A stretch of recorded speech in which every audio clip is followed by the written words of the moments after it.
Real Bus está de volta à estrada. Uma volta responsável e controlada, seguindo todo o protocolo de higiene recomendado pelas autoridades de saúde. Uso obrigatório de máscaras, álcool em gel para todos, higienização completa dos ônibus e renovação do ar a cada minuto durante o trajeto. Se o seu destino for João Pessoa, Campina Grande, São João do Cariri, Serra Branca, Sumé, Monteiro, São José dos Cordeiros ou São Sebastião do Umbuzeiro, conte com a gente. Mesmo em tempos desafiadores, o compromisso da Real Bus é com a sua satisfação. Que alegria nos reencontrarmos nessa manhã de quarta-feira, hoje 16 de fevereiro. Hoje celebra-se o Dia do Repórter. E nós parabenizamos a todos os profissionais que trabalham dioturnamente, transmitindo notícias que nós, muitas vezes, por estarmos desinformados, precisamos de pessoas ou de profissionais como os repórteres, que nos deixam a par de tudo que está acontecendo. Embora que nós saibamos que há muitas matérias jornalísticas e há muitos repórteres que estão transmitindo notícias que não passam de fake news. Mas eu estou falando daqueles repórteres que trabalham com seriedade, que trabalham com responsabilidade, que transmitem aquilo que realmente é verdade, não aquilo que não passa de uma falsa notícia ou de uma fake news. Parabéns a todos os repórteres que trabalham comprometidos com a verdade. Estamos juntos nessa manhã para a realização de mais um programa Opção para a Vida e hoje ouviremos o presbítero Natan. Ele é um dos dirigentes de uma das nossas congregações na cidade de Campina Grande, trazendo a conclusão sobre o estudo ministrado por ele em uma escola dominical que tem como base, texto básico, segunda carta de Paulo a Timóteo 3,16. Você, portanto, continue conosco, porque hoje Deus vai falar profundamente ao seu coração. Quero lembrar mais uma vez a 24ª edição do Encontro Nacional para a Consciência Cristã, que será realizada de 24 deste mês ao dia 1º de março, lá no Parque do Povo. Enquanto o Brasil, muitas vezes, brinca carnaval, embora que este ano praticamente não há clima para carnaval, mas a gente sabe que mesmo assim as pessoas procuram fazer o seu carnaval, né? O seu carnaval, nós estaremos realizando em Campina Grande mais um encontro para estudo da Palavra de Deus, onde pessoas e ministros estarão aqui testemunhando, ministrando seminários, palestras, mensagens que vão realmente edificar o seu coração. O Parque do Povo já está praticamente concluída, fase de acabamento. A representação do tabernáculo, como chama o pastor Helder Faber, já está quase que concluído. Quem passa lá no Parque do Povo vê como é que já está. A FELIC também, a Feira Nacional de Livros, com preços imbatíveis. Você não pode, portanto, perder a oportunidade de participar da 24ª edição do Encontro Nacional para a Consciência Cristã. Na abertura, no dia 24, pregará o pastor Hernandes Dias Lopes, escritor renomado. Todos os anos ele está sempre na abertura. E no encerramento, o pastor Ivan Marinho e Augustus Nicodemos, também escritor renomado, preletor, conferencista. Você não pode perder. E o pastor Helder Faber, na próxima semana, estará sendo entrevistado aqui no nosso programa, falando sobre todo o evento, sobre todo o programa, sobre toda a programação da 24ª edição do Encontro para a Consciência Cristã. Você não pode perder. Forme a sua caravana, você que mora em estados vizinhos aqui a Paraíba, em outros estados, venha participar, venha prestigiar, venha estar aqui conosco, porque eu não tenho dúvidas que Deus vai falar profundamente ao seu coração. Esse tema que vai ser abordado é sobre aquilo que a palavra de Deus nos dá. Segurança, maturidade, não é? E, sobretudo, faz com que o cristão se sinta firmado na rocha, na verdade, que é a palavra de Deus. Então você, desde já, anote em sua agenda, 24 deste mês de fevereiro até o dia 1º de março. Nesse instante, quero deixá-los com o presbítero Natan, trazendo a conclusão deste importante estudo baseado, segunda carta de Paulo a Timóteo, capítulo 3, verso 16.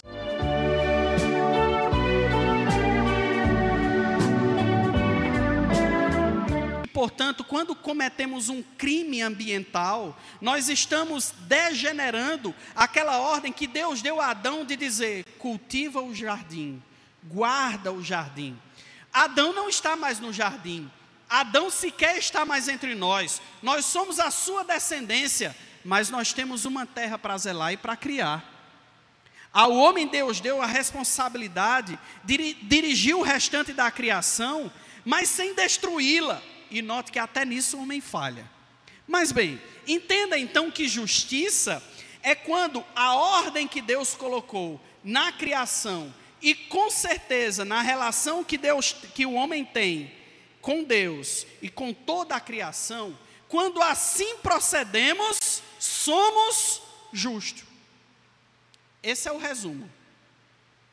De maneira muito específica, podemos dizer então que quando nós observamos os mandamentos de Deus e nós os cumprimos, nós somos justos. Esses mandamentos que Deus deu é o reflexo da ordem que Deus deu à criação. Olha, não tem outro Deus diante de mim, não pronuncie o meu nome em vão, não farás para ti imagem de escultura, guarda o dia do Senhor para o santificar, não mate, não roube, não adultere, não dê falso testemunho, não cobice. Isso é o resumo dessa relação ordeira que nós devemos ter com Deus e com o homem. Como todos nós aqui cumprimos todos os mandamentos, nós somos justos. Ok? Tá certo? Sendo então todos justos, para que Jesus, né? Tá tudo certo? Irmãos, tenham coragem de falar em nome de Jesus. Diga que está errado. O que é que diz Romanos 3:23? Eu pequei e fui destituído da glória de Deus. Foi isso? Adão pecou e foi destituído da glória de Deus. Foi isso? Quantos pecaram? E por um pecado de um só homem, o que foi que entrou no mundo? Pecado, rebeldia, injustiça, a morte, a separação. Então é o seguinte, já que está tudo desse jeito, vamos todo mundo para casa, comer, sorrir e esperar a perdição. É assim? Não. Por quê? Porque Deus enviou um que cumpriu todo o preceito da lei, e se pelo pecado de um entrou a desobediência no mundo, pela vida e pelo cumprimento de um só em obediência, nos possibilitou de novo a redenção e a nossa relação com Deus. Então, irmãos, preste atenção numa coisa: eu não sou justo, mas por causa de Cristo eu fui declarado justificado. Eu fui justificado por Cristo. De modo que, como a nossa irmã disse no início, quando Deus olha para mim, Ele não vê o pecador Natan. Ele sabe, quando o Pai olha para mim, Ele sabe, ali está Natan. Mas ele está revestido com as vestes do meu filho. Note bem, irmãos, e sendo agora bem mais claro naquilo que eu quero dizer. A justiça, então, ela ocorre quando o homem anda em submissão diante de Deus, atendendo a sua voz, ouvindo as suas ordenanças. Tanto é que lá no Salmo 19, versos 8 e 9, é dito assim: os preceitos do Senhor são retos e alegram o coração. O mandamento do Senhor é puro e ilumina os olhos. O temor do Senhor é límpido e permanece para sempre. Os juízos do Senhor são verdadeiros e todos igualmente justos. Assim sendo, justiça na Bíblia é, de maneira muito prática, equiparada à palavra de Deus. A palavra de Deus é justiça. A ordem que Ele colocou na criação é justiça.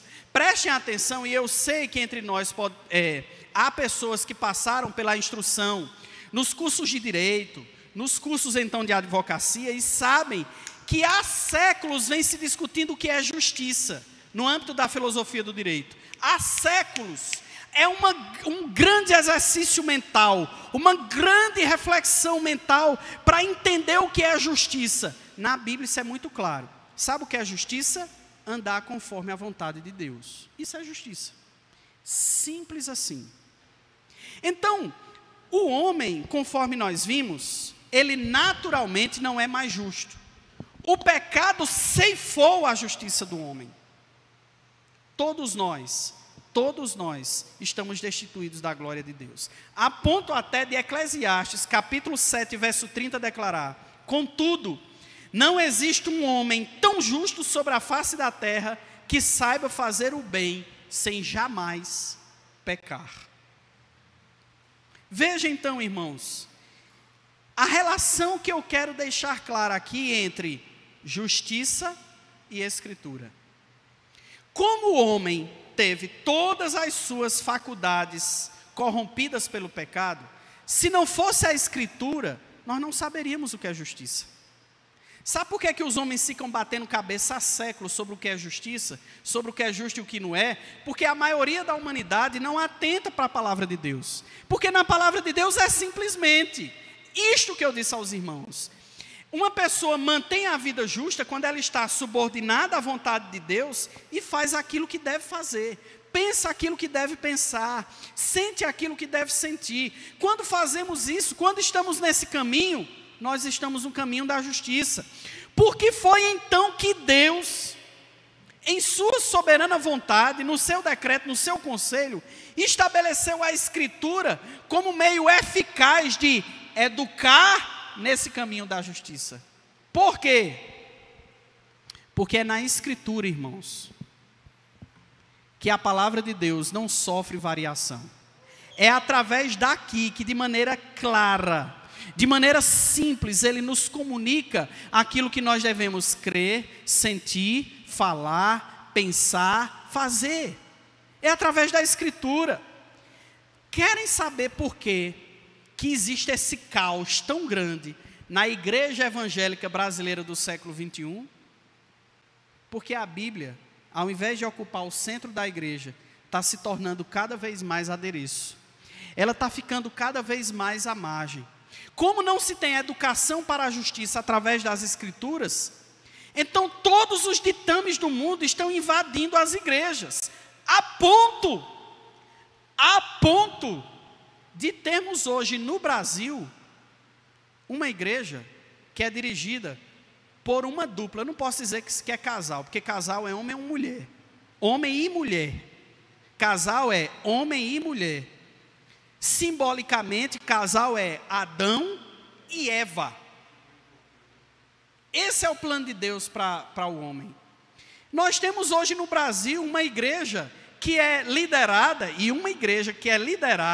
e vou botar aspas de novo, por um par de homens que são casados no âmbito civil e que são os pastores da igreja. O que é isso? Abominável aos olhos de Deus. Primeiro, porque isso não é igreja verdadeira, porque a palavra de Deus não diz que a união é essa.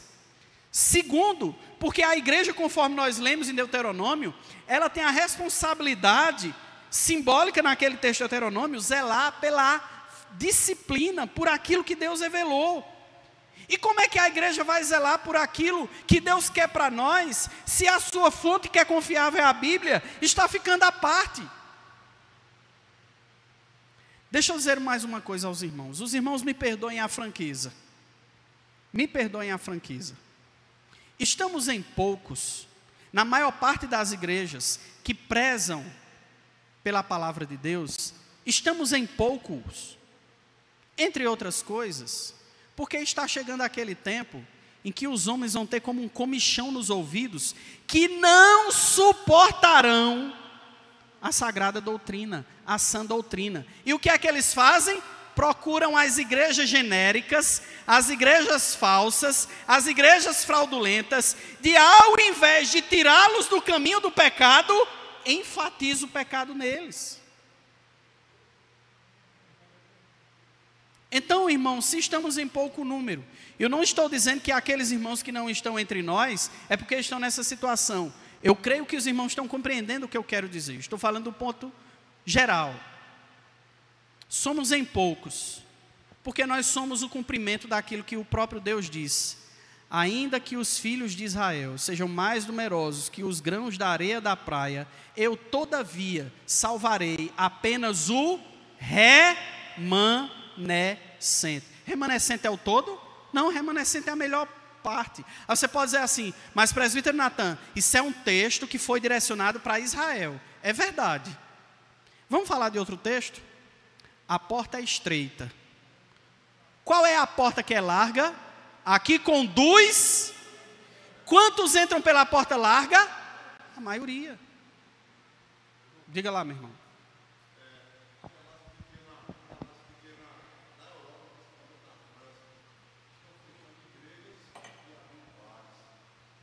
Lhe digo mais. De modo geral, eu não estou falando de protestantes. De modo geral, na França, o cristianismo corresponde a 6% da sua população. Ei, peraí, eu não estou falando do Afeganistão não, viu? 6% na França. Na França. Deixa eu dizer um dado a você. Na França hoje, há mais muçulmanos do que cristãos. E quando eu digo cristãos, eu estou falando de gente que é da França, mas é testemunho de Jeová.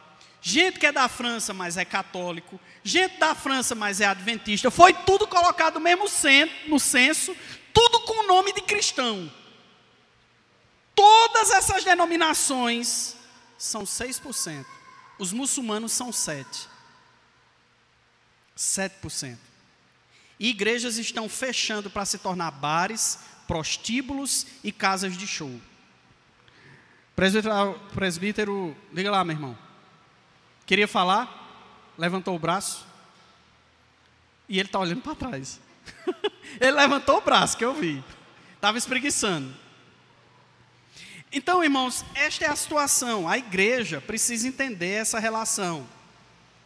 E aí, quando Jesus Cristo vem, então, redime tudo isso, entrega para a igreja a responsabilidade. E vós sereis as minhas testemunhas.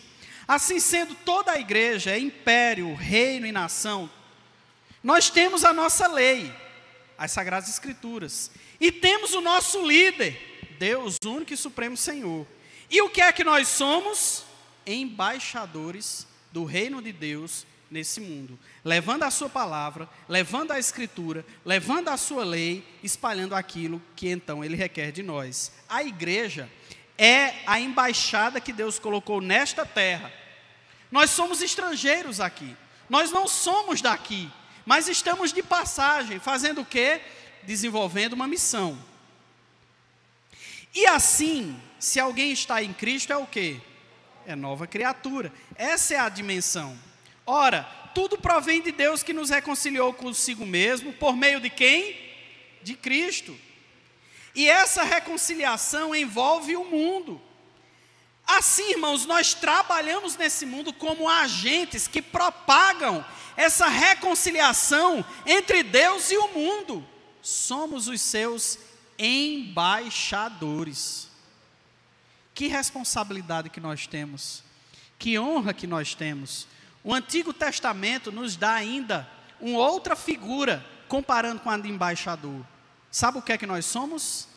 Atalaias.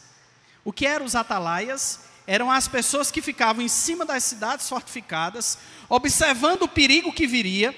Quando o perigo vinha, eles davam um sinal de rebate, advertindo todo mundo na cidade que o perigo vinha. A igreja é esse atalaia, que diz, olha, o homem é pecador, jaz no pecado. Deus destinou um meio de salvação para isso. Jesus Cristo, seu Filho, único e suficiente Salvador. Único mediador entre Deus e os homens. O único caminho, a verdade e a vida. E ninguém vai ao Pai senão por Ele. Aqueles que ouvem as palavras do atalaia, conforme Deus diz em Ezequiel, encontra, portanto, a possibilidade de salvação. Mas aquele que não ouve o atalaia, vai encontrar as dificuldades, inclusive até a morte na frente. Mas Deus não diz, através de Ezequiel, só a responsabilidade do que ouve. Deus diz também através de Ezequiel a responsabilidade do atalaia. Se o atalaia sabe que vem um perigo, ele sabe, ele conhece, e não avisa acerca do perigo, de quem é que Deus vai cobrar a morte daqueles que não deram ouvidos? Ao atalaia. O homem é responsável pelo seu pecado, mas Deus também responsabiliza o atalaia. Deixa eu dizer uma coisa aos irmãos. Todas as vezes, portanto, em que a igreja deixa de pregar a Bíblia, de pregar a advertência de Deus e a substitui por qualquer outra coisa, pela mariola, pelo fast food, pela comida que não é necessariamente o alimento bíblico, está entrando na onda do atalaia, que sabe do caminho, não adverte dos riscos e pagará pela sua infidelidade. Nós somos, irmãos, os trabalhadores do Senhor. Somos os instrutores deste mundo. A Bíblia é a fonte da justiça e o livro base pelo qual a geração mais antiga educa os outros na justiça. E conforme nós vimos, justiça é andar de acordo com a palavra de Deus. Diga lá, meu irmão. Pois não.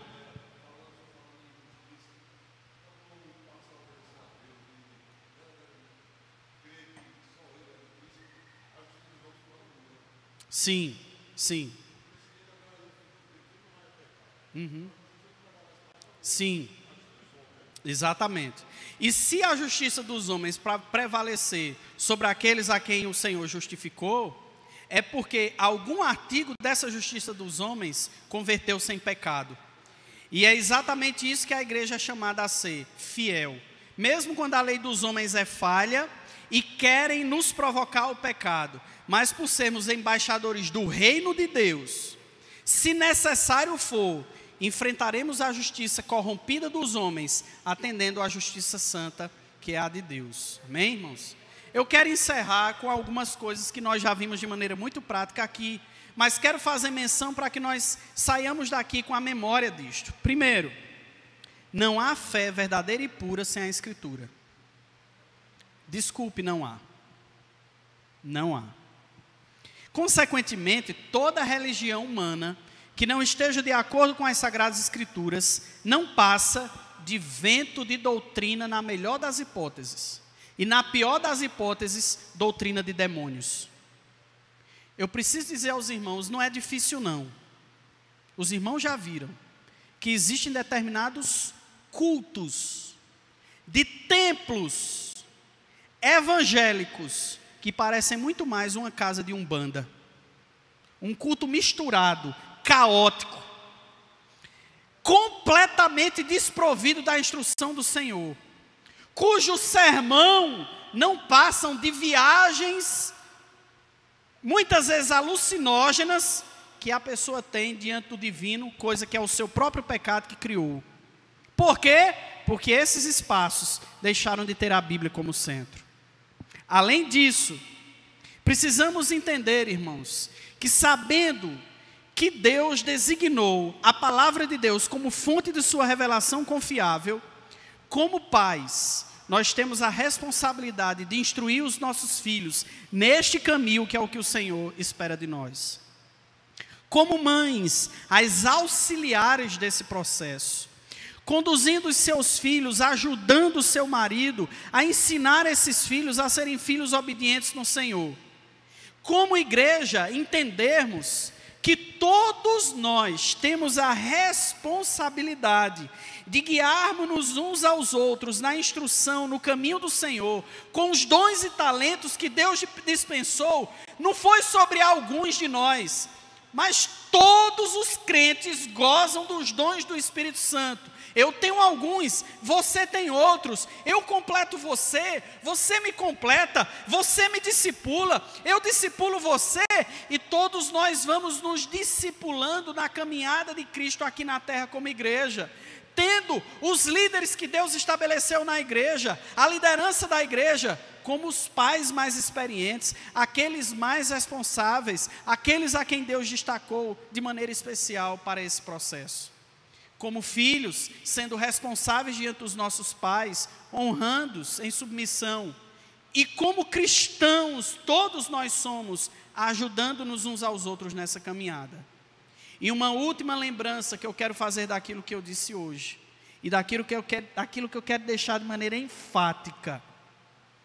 Não negamos, irmãos, a profecia, a língua, a orientação, a revelação, o sonho, mas como igreja nós temos a responsabilidade daquilo que João diz: provai dos espíritos, para saber se eles procedem de Deus, porque muitos falsos profetas têm saído do nosso meio. E para isso, para ensinar o homem na educação, na justiça, para andar de maneira justa diante de Deus, reconhecendo a voz falsa da voz verdadeira, a orientação verdadeira de Deus de uma orientação fraudulenta vindo de caminhos que não é de Deus, a igreja só vai poder reconhecer através das sagradas escrituras. Porque como Jesus Cristo disse, examinar as escrituras, porque elas testificam de mim, e também porque julgais nela ter a vida eterna. Amém? Alguém tem alguma pergunta? Irmãos, em nome de Jesus, eu agradeço em primeiro lugar a Deus, a oportunidade que Ele me deu de poder dividir com os irmãos um pouquinho daquilo que Ele tem me ensinado. Agradeço a liderança desta igreja, que desde quando eu cheguei nesse ministério, tem me dado oportunidade de desenvolver aquilo que Deus mais colocou como minha responsabilidade de ser. Veja, o apóstolo Paulo diz que o Santo Espírito destaca uns para pastores, outros para mestres. E se tem uma coisa para o qual, irmãos, não só eu, pelo Espírito Santo, entendo, mas outros irmãos, a igreja, também tem reconhecido, é que ensinar é aquilo que Deus me chamou para fazer. E para isso, e por causa disso, e a finalidade última disso, é para a glória de Deus Pai, através do seu Filho. Por isso, eu agradeço a Deus que me deu essa oportunidade, essa responsabilidade, e a igreja que me acolheu, e que me dá então a abertura e liberdade de fazer aquilo que Deus me chamou no seu reino. Amém? Deus abençoe assim os irmãos. Quero devolver então a oportunidade à irmã, pedindo à igreja que pregue esta palavra, em tempo e fora de tempo, levando com seriedade sempre o mandamento de tornar a palavra de Deus o centro da vida da igreja. Deus assim nos abençoe em seu Filho Jesus Cristo. Agradeço a você, telespectador, internauta que está conosco, que recebeu a palavra que foi ministrada. Espero em Deus que você tenha sido profundamente enriquecido, fortalecido, alimentado por esta palavra. Mas antes de encerrarmos o nosso programa, eu quero fazer um apelo. Você que tem sido abençoado através do ministério do programa Opção para a Vida, você que tem sido enriquecido, Deus tem falado ao seu coração, e você quiser nos ajudar a manter o nosso programa no ar, eu faço um apelo para que você nos ajude de duas formas. Orando para que Deus nos abençoe, para que Deus a cada dia nos traga alimentos como esse que recebemos todos os dias, e o programa seja uma bênção para você, para a sua família. E a segunda coisa, se você sentir o desejo de nos ajudar a manter este programa no ar, eu faço um apelo para que você colabore, para que você contribua. Nós estivemos recentemente fazendo a aquisição de uma câmera profissional para uma melhor qualidade, de definição de imagem do nosso programa. Brevemente nós estaremos usando uma câmera que nós adquirimos recentemente. Isso é investimento e nós precisamos de contar com o seu apoio, com a sua ajuda, com a sua contribuição para que este programa permaneça no ar. São passados 31 anos, no dia 15 deste ano, do mês de abril, nós estaremos completando 31 anos que estamos no ar. Inclusive, estaremos recebendo a visita da cantora Denise, especialmente convidada de São Paulo. Ela vai estar conosco, seu esposo estará também ministrando a palavra e vamos ter uma festa bonita, não é? Então esperamos em Deus que você que está conosco nessa manhã atente para o nosso apelo. Se você quiser nos ajudar a manter o programa no ar, aparece aí abaixo do seu vídeo o número da conta bancária. Agência Banco do Brasil, 3331/meia dúzia, conta corrente 7551/5. Você fará sua oferta generosa e estará ajudando a manter este programa no ar. Vamos encerrar o nosso programa ouvindo a cantora Denise, que estará conosco louvando a Deus durante a celebração do 31º aniversário, dia 15 de abril deste ano. Deleite-se com esta música e até amanhã, se Deus assim nos permitir.